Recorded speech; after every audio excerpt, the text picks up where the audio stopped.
They are the scenes reminiscent of September 11th. Firefighters climbing and combing through piles of rubble. And that's what one lawmaker called this, East Harlem's 9/11. Tonight we are covering all angles of today's deadly explosion that leveled 2 apartment buildings, the frantic search for survivors, the victims, the investigation, and much more. This is Pix 11's team coverage of the explosion in East Harlem. Hello, everyone. Thanks for being here. I'm Scott Stanford. And I'm Tamsin Vidal. Let's get started. The force of the explosion was felt a mile away. And here's where it happened. East Harlem, 116th Street and Park Avenue, 2 buildings, 1644 and 1646 Park, were obliterated by a suspected gas explosion. And this is the latest information on that explosion tonight. Straight from City Hall, we can now confirm 3 fatalities in this accident and 27 injuries. It's important to note the number has been fluctuating throughout the evening. Some reports have the injury toll above 60 people, but again, 27 injuries are now being reported by the city and 9 people are still listed as missing. And right now, a desperate search for survivors is underway. Question is anyone buried beneath the rubble? Adding insult to the injury, the temperature will soon start falling fast. Pix 11's Jay Dow is live with more on the missing. Jay. Well, Scott, the cleanup continues, but as you said, so does the search for the missing. That search not complete tonight. You can see the smoke billowing in the background. We can tell you that a sinkhole has developed in front of those 2 apartment buildings. The result of an underground water main break caused by the explosion. Injuries may or may not heal, and relatives of those who lost their lives in Wednesday's East Harlem gas explosion will mourn their loss. But as daylight gave way to darkness outside PS 157, because I'm not leaving that building when the explosion, I'm not leaving that building.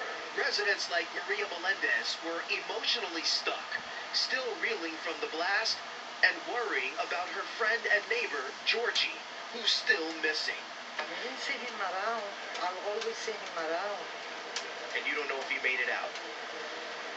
Fire officials list 9 people as unaccounted for, missing.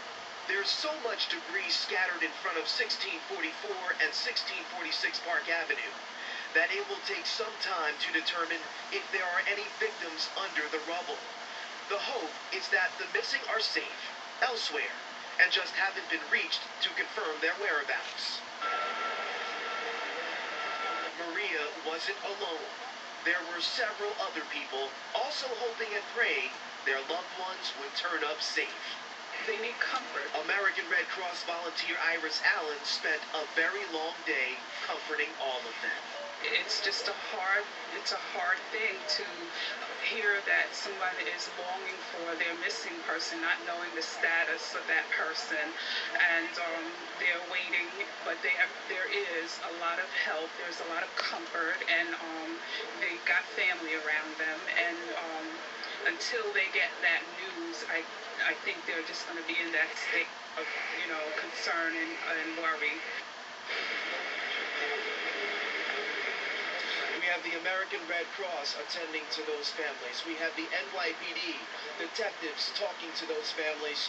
And of course, anyone who thinks that they are looking for someone who is missing, or they just want more information about someone who they think might have been in that building, they're asked to call the 311 system for more information.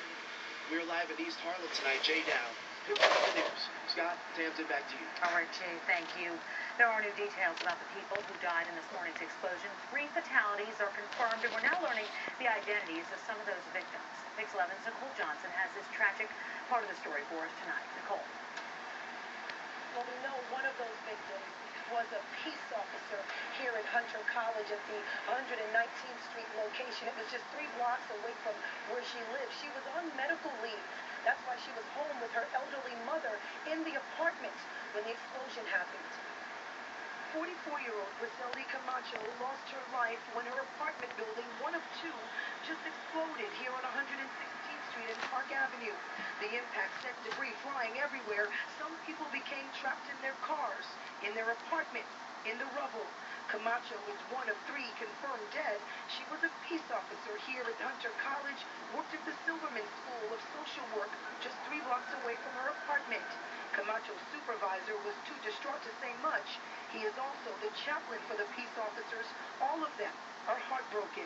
What are you going to tell your officers? How are you going to keep them strong? I can't answer that. Right now, I got to stay strong. I'm hurting myself, so let me go. I'm really hurting. Camacho's elderly mother also lives in the apartment.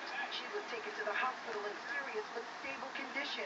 Tonight on this Facebook page, remembering Sergeant Camacho, family and friends are leaving messages, calling her a hero, and within minutes, the page received hundreds of likes. Camacho joined the team of peace officers here in 2008, and those who knew her say she was always smiling.